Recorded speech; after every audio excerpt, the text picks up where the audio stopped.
Bem, louvado seja Nosso Senhor Jesus Cristo.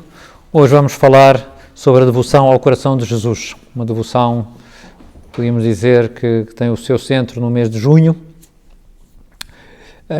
Entre outras razões, ou a razão principal é porque tem a festa, a solenidade do Sagrado Coração de Jesus nesse mês.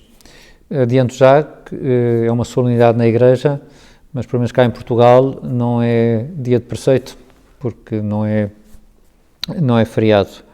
Em qualquer caso, todos aqueles que puderem participar na Eucaristia nesse dia, é uma boa concretização, é uma boa maneira de cultivar a devoção ao Sagrado Coração de Jesus.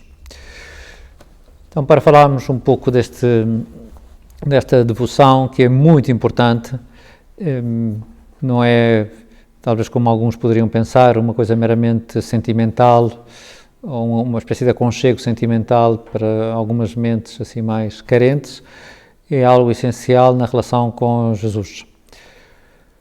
E para falarmos dessa devoção, eu queria lembrar um par de passagens do Evangelho que nos ajudam assim, a entender a importância que tem, e também fazer uma série de referências a uma encíclica do Papa Pio XII, de 15 de maio de 1956, que tem como título Aurietis Aquas. Na tradução que eu li, punha aurireis águas, que não sei se as pessoas conseguem captar esse verbo, aurireis águas, tirareis água com alegria. São palavras do profeta Isaías. Mas vamos começar pelos textos do Novo Testamento, que nos ajudam a entender um pouco a importância desta devoção. Eu lembrava-me, em primeiro lugar, daquilo que nos conta o próprio São João sobre a Última Ceia, ou um episódio da Última Ceia. Ora, um dos seus discípulos, aquele que Jesus amava, estava reclinado sobre o peito de Jesus. E no final do seu Evangelho, São João não deixa de referir-se a esse momento, para ele próprio se auto-identificar, ou pelo menos para as pessoas soubessem que era o mesmo discípulo que se tinha reclinado sobre o peito de Jesus e aquele a quem Jesus se estava a referir naquele momento. Pedro, tendo-se voltado, viu que o seguia aquele discípulo que Jesus amava, aquele mesmo que na ceia estivera reclinado sobre o seu peito. Nós constatamos assim que Jesus deixa que nos aproximemos dele quanto quisermos e por outra parte, o gesto de São João mostra que também com a nossa dimensão humana, até no seu aspecto mais físico, podemos aproximar-nos do coração de Jesus. São João quer aproximar-se do mundo interior do Senhor. Com esse gesto não teria necessariamente que o fazer assim, mas é com todo o nosso ser que nos podemos aproximar de Jesus. O Papa Pio XII, naquela encíclica que antes me referi, repete em duas ocasiões uma passagem sugestiva da carta aos Efésios, no qual São Paulo nos fala do amor de Cristo. Habite Cristo pela fé nos vossos corações, vós que estáis arraigados e cimentados em caridade, para que possais compreender, com todos os santos, qual é a largura e comprimento, a altura e profundidade deste mistério, e conhecer também o amor de Cristo por nós, o qual ultrapassa todo o conhecimento, para que sejais plenamente cumulados de todos os dons de Deus. São Paulo, nesta carta aos Efésios, fala-nos da importância que é conhecer o amor do Senhor. Não fala precisamente da devoção ao coração de Jesus, mas fala da importância que é aproximar-se, né, de Nosso Senhor para conhecermos o seu amor.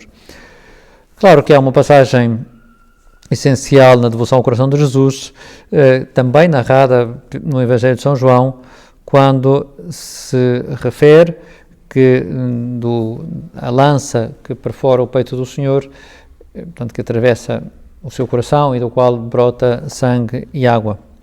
Já o Papa São João Paulo II recordava que esse sangue e água que jorram do seu lado simbolizam a vida nova dada aos homens mediante o Espírito e os sacramentos.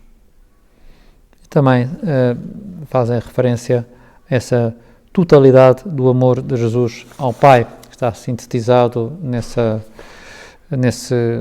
podemos dizer, nesse gesto, nesse evento, que Jesus dá tudo, até à última gota do seu sangue.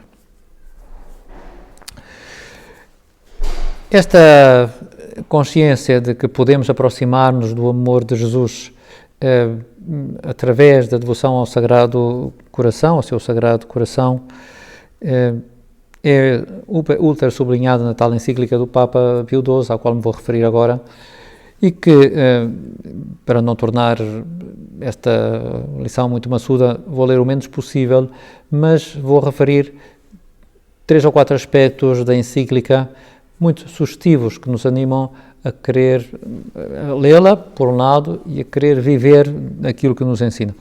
Por um lado, começa por dizer que é uma devoção necessária. Coisa que pode parecer supérflua e não é. Mas é o que me referi ao princípio. Parece uma devoção supérflua porque parece assim uma coisa mais sentimental e para algumas pessoas isso quase que pode parecer desnecessário. E não é assim, porque a devoção ao coração do Senhor toca o núcleo da fé cristã. Pois, sem sermos amigos do Senhor, sem nos aproximarmos dele, sem aprofundarmos no amor que está presente na encarnação, a nossa fé seria incompleta. E, portanto, a devoção não visa preencher de forma sentimental a fé, ser uma espécie de consolo sensível, não é? Para estas pessoas mais carentes, mas centra-nos na própria encarnação, mistério central da fé cristã. O que nos ensina Jesus, o que nos ensina sobre Jesus esta devoção? Este é um aspecto que me parece muito importante, que nos ensina que o Senhor nos ama com um intenso amor espiritual e que esse amor tem patentes manifestações humanas. Jesus não só nos falou do deslumbrante amor de Deus, como o manifestou com todos os seus recursos, também com os recursos próprios do amor, manifestados até fisicamente. Um dos perigos que no início da pregação surgiram no modo de entender Jesus foi uma heresia que eu já não me lembro se referi em algumas lições anteriores, que foi o perigo do cetismo, que era uma heresia que dizia que Deus não podia ser homem. Isso é impensável, portanto, o corpo de Jesus seria um corpo aparente, uma espécie de holograma, mas que não, seria indigno de Deus, digamos, misturar-se com a matéria. E já vimos como a Igreja defendeu que Jesus é verdadeiro Deus e verdadeiro homem. Às vezes, há uma espécie de docetismo moral que, com o pretexto de defender Jesus daquilo que às vezes é visto como debilidades, imperfeições, cedências, não é, ao nosso modo de ser, afastam do Senhor todo o tipo de emoções, como se isso fosse indigno de Deus, não é? Quando Nosso Senhor assumiu a nossa humanidade com todas as consequências, portanto, tudo aquilo que não desdiga da sua santidade, da santidade de Jesus, não há nenhum problema em afirmá-lo do Senhor. Que o Senhor tenha sentido pena, que tenha sentido dor, que tenha chorado, que tenha rido, que tenha sentido afeto, sei lá, pelas crianças, pelos seus amigos, tudo isso é próprio do ser humano e traz-nos à cabeça que realmente o Senhor encarnou com todas as suas consequências. Portanto, a devoção ao Sagrado Coração de Jesus é também uma espécie de antídoto contra uma limitação no conhecimento de Jesus que o pretende como que despojar de dimensões humanas que são essenciais para que o possamos conhecer. Esta devoção ao coração do Senhor faz-nos, ou traz-nos à nossa memória tanto o amor de Deus, infinito, como que sintetizado no seu coração, como também a caridade infundida em Jesus, como também é símbolo do seu amor sensível. Já, diz o Papa Pio XII, já que o corpo de Jesus Cristo, plasmado no seio imaculado da Virgem Maria por obra do Espírito Santo, supera em perfeição e, portanto, em capacidade perceptiva qualquer outro organismo humano. De alguma forma, nós, nessa devoção ao coração de Jesus, podemos como que trazer à nossa cabeça o amor deslumbrante de Deus por nós, que, repito, não hesita em manifestar-se também de forma sensível, como o amor humano. Esta devoção, tanto dizia o Papa Pio XII, ou esta de culto, não é outra coisa senão o culto ao amor divino e humano do Verbo encarnado, e também o culto àquele amor com que o Pai e o Espírito Santo amam os homens pecadores. Ele depois explica toda essa ideia com mais sossego e, enfim, acho que vale a pena ler a encíclica para chegarmos à conclusão de sempre, não é? Que é uma devoção essencial. Na encíclica, depois, o Papa Pio XII refere-se aos santos que promoveram esta devoção. São muitos: São Boaventura, Santa Gertrude, Santa Catarina de Sena, São Pedro Canísio. Já dois, sim, talvez que nos chamem mais a atenção, são João Eudes e também Santa Margarida Maria Alacoque, que, com a ajuda do seu diretor espiritual, o Beato Cláudio de la Colombière, e com o seu ardente zelo, conseguiu, escreve o Papa, que este culto adquirisse um grande desenvolvimento. Que transformação deve ocasionar este culto em nós? Que transformação, qual é a mais-valia que nos pode trazer esta devoção ao Sagrado Coração de Jesus?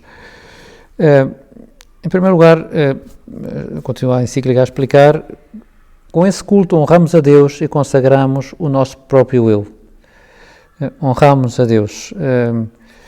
São João Eudes, um dos santos que promoveu o culto ao Sagrado Coração, escreveu o seguinte: Cristo não somente é para ti, mas quer também estar em ti, viver e dominar em ti, como a cabeça vive e reina nos seus membros. Quer que tudo quanto nele existe vive e domine em ti. O seu espírito no teu espírito, o seu coração no teu coração, todas as faculdades da sua alma nas faculdades da tua alma, de modo que se realizem em ti aquelas palavras: glorificai a Deus no vosso corpo e a vida de Jesus se manifeste em vós. Isto é, o culto ao coração de Jesus deve, de alguma forma, também modificar-nos a nós. Uma das características do coração do Senhor é a paz que infunde. Nosso Senhor convida-nos a aproximar-nos do seu coração manso e humilde. Ele dar-nos a paz.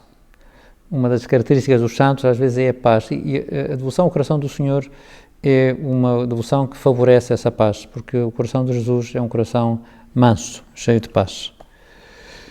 Com a devoção ao coração do Senhor também é-nos mais fácil amar e expiar.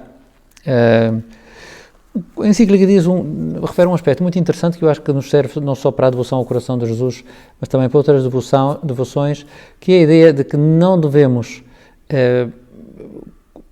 ou melhor, devemos dizer pela positiva, que devemos fomentar a devoção ao coração do Senhor, sobretudo pelo valor que tem em si mesmo, não tanto pelas promessas associadas em revelações privadas a essa devoção, que são ótimas e não é para desprezar, mas o principal é a própria devoção, né, que nos leva a sentir com o coração de Jesus e, portanto, as ofensas, os pecados de toda a humanidade, começando pelos nossos, são um motivo de dor para nós, né? Devemos expiar, como Jesus, a devoção ao coração do Senhor, dar-nos uma maior vontade de expiar, de desagravar a Jesus. Outra consequência que tem a devoção ao coração do Senhor é algo que Santa Teresa d'Ávila menciona e que é muito interessante, né? Ela diz que desconfia dos conselhos que alguma vez terá lido ou terá ouvido, que para que a oração fosse boa, a pessoa tinha que perder-se numa espécie de imagem, ou uma imagem não, ou de um conceito vago da divindade. Eu vou ler as suas palavras, que eu acho que são muito interessantes. Escreveu assim Santa Teresa: ela rejeitava os livros que propunham, ou sobre Santa Teresa, ela rejeitava os livros que propunham a contemplação como um vago engolfar-se na divindade, ou como um não pensar em nada, vendo nisso o perigo da pessoa se debruçar sobre si mesma, de afastar-se de Jesus, do qual nos vêm todos os bens. Daí o seu grito: afastar-se de Cristo, não o posso sofrer. Vale a pena dirigir-nos a Jesus na sua humanidade santíssima, na nossa oração, tendo bem presente o coração daquele com quem falamos. Portanto, é uma defesa contra uma espécie de oração que talvez às vezes possa não ser muito cristã. Porque assim falamos com alguém que tem coração, que tem olhos, que tem boca, tem ouvidos, é-nos mais fácil ter a consciência que temos um interlocutor a quem nos possamos dirigir. Essa devoção ao coração do Senhor também nos leva a estar atentos no Evangelho a todas as reações que são assim mais humanas do Senhor, como ter pena pela viúva de Naim, o chorar pela cidade santa de Jerusalém, que tem compaixão daquelas multidões porque estão como ovelhas sem pastor. Tudo reações, sim, espirituais, mas que de alguma forma são mediadas pelo coração amabilíssimo de Nosso Senhor. Na prática, como proceder para cultivar esta devoção? Como já dizia no início, eu aconselho a participação devota na celebração eucarística da solenidade do Sagrado Coração de Jesus, celebrada na sexta-feira a seguir à oitava do Corpo de Deus. Não sei se para as pessoas isso ajuda muito, mas é melhor perguntar, não é? Quando é depois da festa do Corpo de Deus, não é na sexta-feira seguinte, é na outra. Rezar talvez as laudes ou as vésperas nesse dia, que têm orações muito bonitas. Serve-nos de grande utilidade rezar e meditar na ladainha do Sagrado Coração, que ela existe, e se quisermos, podemos ler uns comentários do Papa São João Paulo II a cada uma dessas jaculatórias que foram pronunciadas, esses comentários, essas intervenções entre 1985 e 1989. Há outras sugestões assim mais simples, como consagrar a nossa casa ao Sagrado Coração e também ao Imaculado Coração de Maria, ter uma imagem do Sagrado Coração num lugar proeminente da casa para repetir atos de adoração, ter a intenção de unir os nossos sofrimentos aos deles, de modo que o nosso coração se conforme mais com o de Jesus. Podemos fazer a consagração ao Sagrado Coração, há muitas orações próprias para isso, e depois há pequenas jaculatórias muito bonitas que nos centram no coração de Jesus. Uma muito simples: doce coração de Jesus, que tanto nos amais, fazei que vos amemos sempre e cada vez mais. Uma de Leão Deon: quero viver e morrer no coração de Jesus. E também uma clássica, Coração de Jesus, Sacratíssimo e Misericordioso, dai-nos a paz. Eu, provavelmente, peço desculpa fazer esta confissão, mas muitas vezes ao olhar para o Cristo Rei, é a jaculatória que me vem à cabeça, pedir a Nosso Senhor que abrace a cidade de Lisboa e que nos traga a paz a todos. Em qualquer caso, por último, eu repito que seria bom, aqueles que tiverem vontade de aprofundar, ler a encíclica de Pio XII, Aurientes Aquas.